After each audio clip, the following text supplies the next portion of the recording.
Welcome to Creepy Corner Stories. Trains are supposed to take you places, but some journeys never end. Dark tunnels, empty platforms, distant whispers in the night. Train stations hold more than just travelers. Some are waiting for a train that never comes. Others were never meant to leave. Tonight, we step onto the tracks of terror. Keep your ticket close and your eyes open, because once the train arrives, you might not be the only one getting on. Let's begin. Story: The Last Train. Nathan had missed the last regular train home.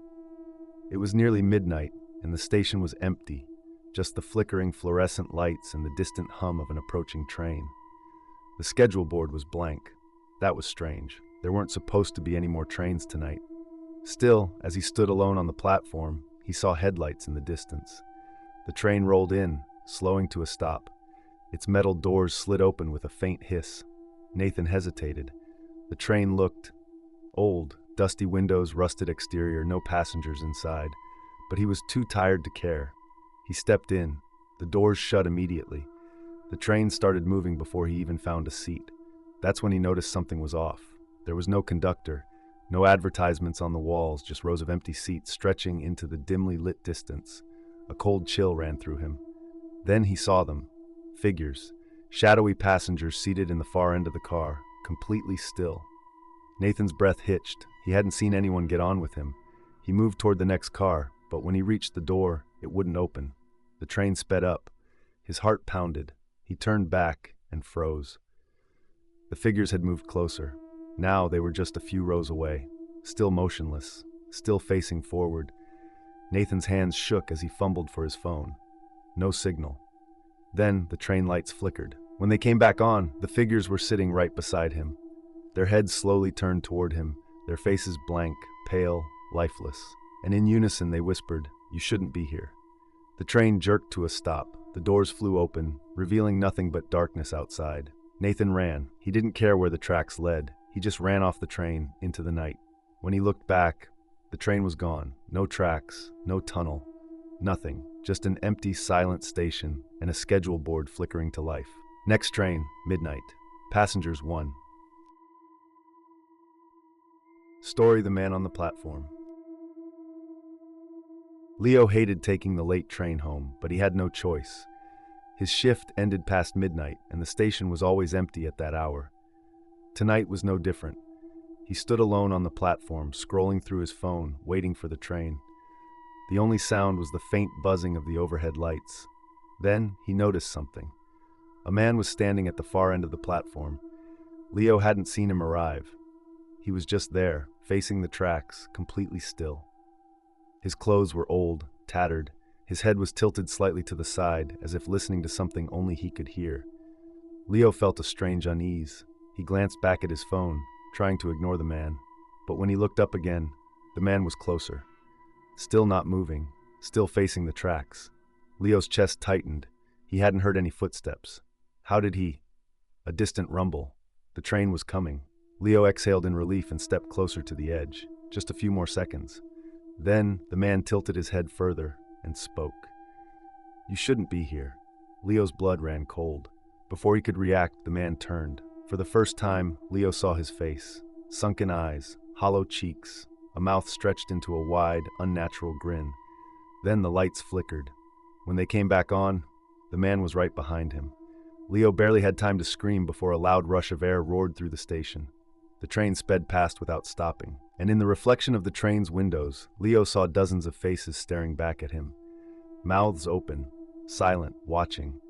When he turned around, the man was gone. But just as the station fell silent again, Leo heard a whisper right next to his ear. "Next time, take a different train." Story: The Girl on the Tracks. Ethan's train was late.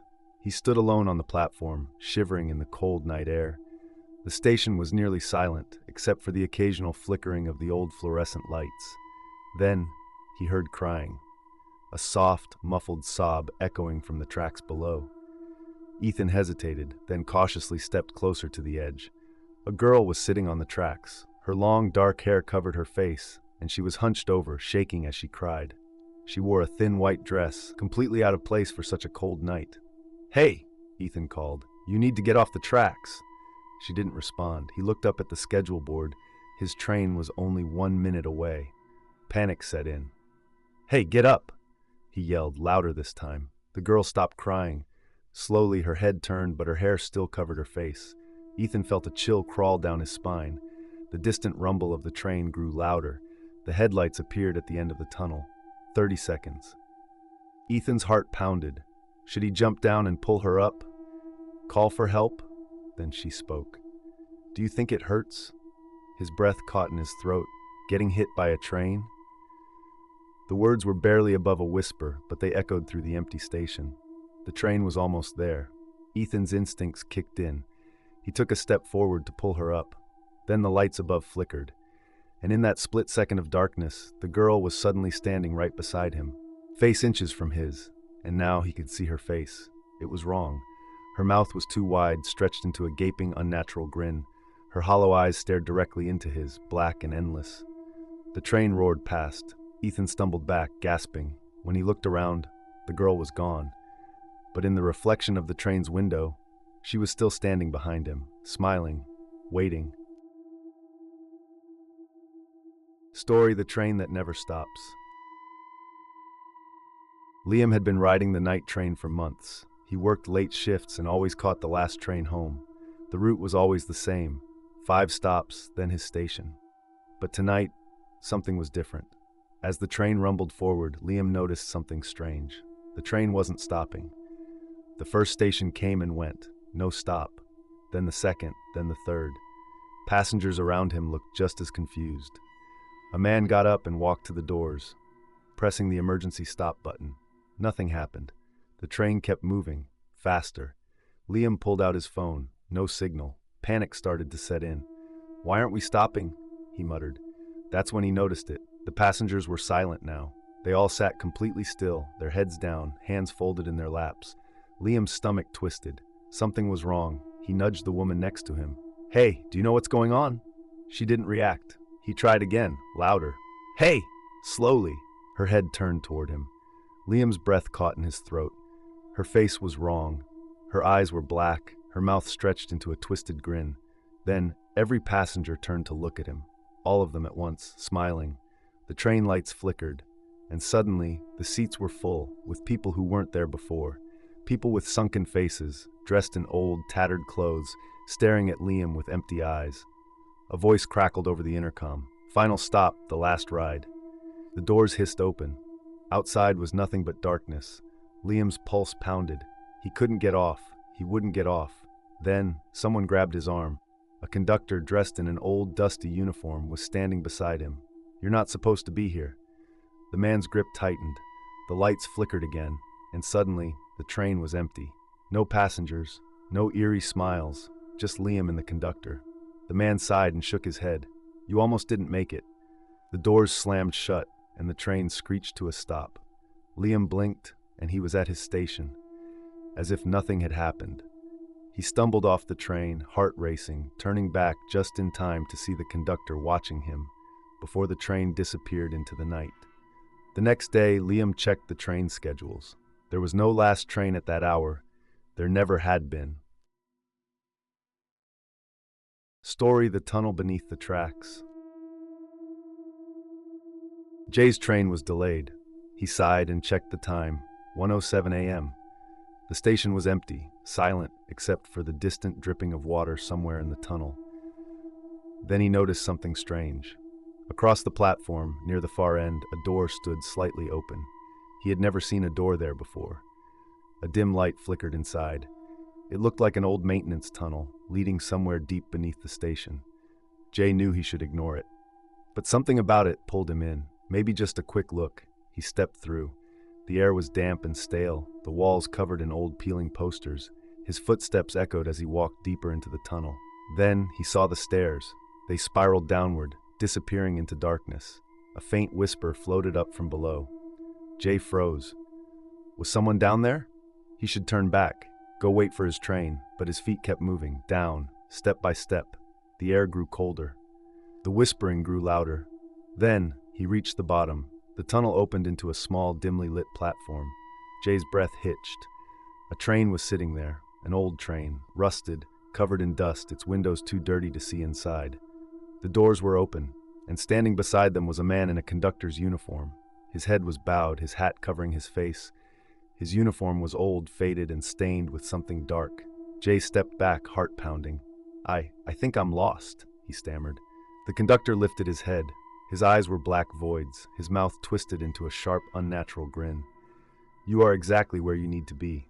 The train's lights flickered to life. The doors creaked wider, and behind every filthy window, Jay saw faces staring out at him. Blank, hollow-eyed passengers, mouths open in silent screams. The whispering surrounded him now, hundreds of voices overlapping. "Come aboard, join us, the train is waiting." Jay ran. He sprinted up the stairs, through the tunnel, back onto the platform. He gasped for air. He was back at his station. The tunnel door was gone. Moments later, his train arrived, a real train. Normal, bright, people inside. Jay stepped on, hands shaking, but as the train pulled away, he glanced at the window's reflection and saw the conductor standing behind him, grinning, waiting. Story: The Passenger Who Never Left. Dylan was exhausted. It was past midnight, and he had just finished a long shift. The station was nearly empty, except for a few scattered commuters waiting for the last train. He took a seat on the cold metal bench and rubbed his eyes. That's when he noticed her. A woman sitting on the opposite bench. She wore a long black coat, her hair hanging over her face, completely still. Dylan frowned. Something about her felt off. She wasn't looking at her phone. She wasn't moving at all. She just sat there, head down, as if she were waiting. Then the train arrived. Dylan stood up, ready to board, but the woman didn't move. The other passengers stepped onto the train. The doors slid open. She just sat there. "Hey, are you getting on?" Dylan asked. No response. The doors began to close. At the last second, she moved, but not to board. Instead, she slowly lifted her head. Dylan's stomach dropped. Her face was wrong. Her skin was pale, her eyes completely black, voids of endless darkness. And her mouth was stretched into a wide, twisted grin. Then she whispered, "Don't get on." Dylan's heart pounded. The train doors slammed shut, the engine rumbled to life, and as the train pulled away, he saw them. Every single passenger inside was staring at him, silent, expressionless. Their faces were identical to the woman's. The train vanished into the tunnel. Dylan turned back to the bench, but the woman was gone. A rush of cold air filled the station, and then another train arrived, empty, waiting. The doors slid open, and a voice whispered from inside, "This one's for you." Story: The Last Announcement. Nate had missed the last train home.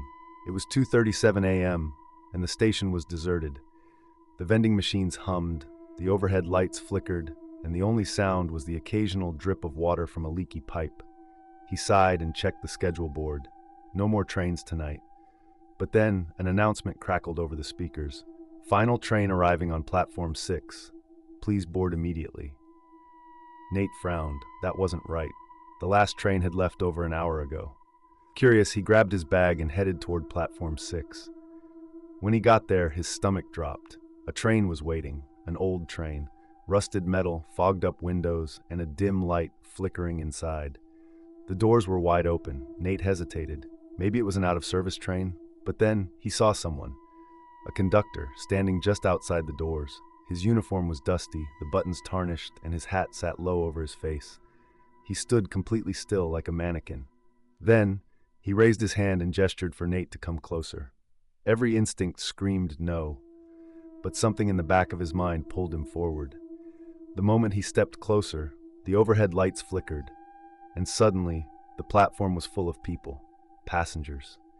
But they weren't normal. They stood frozen, their heads tilted slightly downward. Their clothes were old, decades out of style, and their faces were blurred, as if their features had been smudged away. Nate's heart pounded. All aboard. The conductor's voice was a low whisper, but it echoed through the station. The passengers turned toward Nate, slowly, one by one, their empty faces staring right at him. The train's headlights flickered. The doors began to close. Nate snapped out of his trance and jumped back just as the doors slammed shut. The train lurched forward and pulled away, vanishing into the dark tunnel. Then silence. The platform was empty again. No passengers, no conductor, just Nate, standing alone. Then the speaker crackled again, and a voice whispered, "You were supposed to be on that train." Story: The Man in the Glass. Mia was heading home late, waiting alone at the underground train station. The digital clock above the platform read 12:03 a.m. The next train wouldn't arrive for 7 more minutes. She sighed and glanced around. The station was completely empty except for the sound of distant water dripping from the old concrete ceiling. Then, she noticed something. Her reflection in the glass panel across the tracks. She wasn't standing alone. Behind her, in the reflection, was a tall man in a black coat. Her blood ran cold. She spun around. Nobody was there. She looked back at the glass. The man was still standing behind her. But now, he was closer. Mia's breath caught in her throat. Her hands trembled as she pulled out her phone and turned on the front camera. Nothing. She was completely alone. But in the glass, the man was grinning. And then, he moved. He took a slow step closer to her, even though there was no real body behind her. Mia froze. She wanted to run, but her legs refused to move. The train station lights flickered. The air felt colder. The man in the glass tilted his head and raised his hand. He tapped the glass, a hollow, echoing knock. Mia's heart pounded. The lights flickered again, and in that second of darkness, he was standing right beside her in the reflection. His mouth stretched into an unnatural, impossibly wide grin. Mia let out a choked gasp and stumbled backward, just as the train screeched into the station. The doors slid open. For a moment, everything felt normal. She turned to step onto the train, and then she saw it. The windows reflected the platform behind her, and standing directly behind her reflection was the man, grinning, his hands reaching for her. Mia jumped onto the train just as the doors slammed shut. She didn't look back. As the train pulled away, she exhaled sharply, trying to calm herself. But then, she caught her own reflection in the train window and saw that she was no longer alone. Story: The Woman on the Tracks.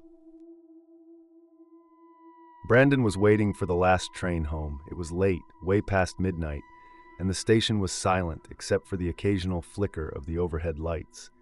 He was the only one on the platform, or so he thought. As he scrolled through his phone, he heard something, a faint sobbing. His skin prickled. He looked up and saw her. A woman stood at the edge of the platform, her long black hair hanging over her face. Her arms hung limply by her sides, her shoulders trembling as she cried softly. Brandon hesitated. Are you okay?" he asked. No response. The sobbing continued, barely above a whisper. Something about her felt wrong. Then, she stepped forward, not toward him, but off the edge of the platform, right onto the tracks. Brandon's heart stopped. "Hey, no!" he shouted, rushing forward. The train was coming. He could hear it now, the distant growing rumble in the tunnel. But when he reached the edge and looked down, the woman was gone. No body, no sound, nothing. His stomach twisted. Had he imagined her? Then he heard it, the sobbing. But now, it was coming from behind him. Brandon turned slowly. The woman stood right behind him. Her hair still covered her face, except now her mouth was visible, and she was smiling, a wide, unnatural grin stretching across her face. Before Brandon could move, she grabbed his wrist. Her hand was ice cold, her grip impossibly strong. She whispered one word: "Jump." The train's headlights flooded the station. The horn blared, and for a split second, Brandon felt himself being pulled forward. He wrenched his arm free and stumbled back just as the train screamed past him. When it was gone, so was she. Brandon stood there, heart pounding, his wrists still ice cold where she had touched him. He never took the train home that late again.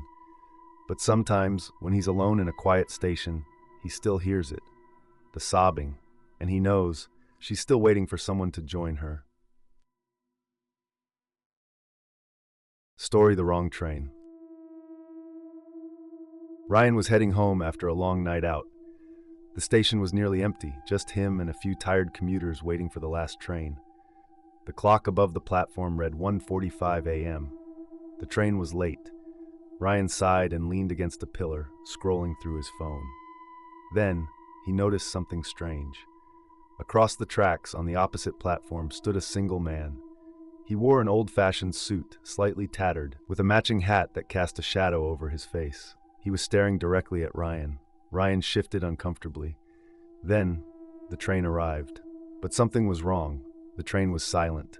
No sound of brakes screeching, no hum of the engine, just a train appearing out of nowhere, its doors sliding open without a single noise. Ryan hesitated. Something felt off, but the few other passengers stepped on without hesitation. Ryan took a deep breath and followed. The moment he stepped inside, the doors slammed shut, and everything changed. The air inside was thick and musty. The lights flickered, casting eerie shadows across the empty seats. Empty? Ryan turned. The other passengers were gone. The train car was completely deserted. His stomach twisted. He hurried to the doors and tried forcing them open. They wouldn't budge. Then, the train started moving. But the windows were wrong. Instead of the dark tunnels of the subway, the view outside was distorted, like a never-ending blur of shadows and shifting figures. A sinking feeling grew in Ryan's chest. This wasn't his train. This wasn't anyone's train. A voice crackled over the intercom, low, garbled, not human. Next stop, the last stop. Ryan's breath hitched. He turned to look down the aisle and saw him. The man from the opposite platform, sitting at the far end of the car. His hat was still low, but now Ryan could see his mouth, and he was smiling. The train's lights flickered. The man stood up. Ryan backed away as the figure moved toward him, slowly, deliberately. The train picked up speed. The windows were now pitch black. No exit. No escape. Ryan pressed himself against the door as the man reached out, and the lights went out completely. For a second, there was only silence. Then, the train stopped. The doors slid open. Ryan stumbled out, gasping, falling to the cold concrete floor. He was back at his station. But the train was gone. No sound of it leaving. No sign it had ever been there. Ryan scrambled to his feet, his hands trembling. The clock read 1:45 a.m., exactly when he had arrived. The platform was empty, except for one thing, a tattered hat sitting on the bench where the man had been. Ryan never took the train at night again, because he knew, next time he might not get off. Trains are meant to take us from one place to another, but some journeys don't end where they should. Some stations hold secrets, and some passengers never make it back. So next time you're waiting alone on a quiet platform, listen carefully to the whispers in the tunnels, the footsteps behind you, and the train that arrives when it shouldn't. Because once you board the wrong train, you may never come back. Stay safe, stay aware, and remember, some tracks lead to places far beyond our world. This has been Creepy Corner Stories. Until next time, if you make it that far.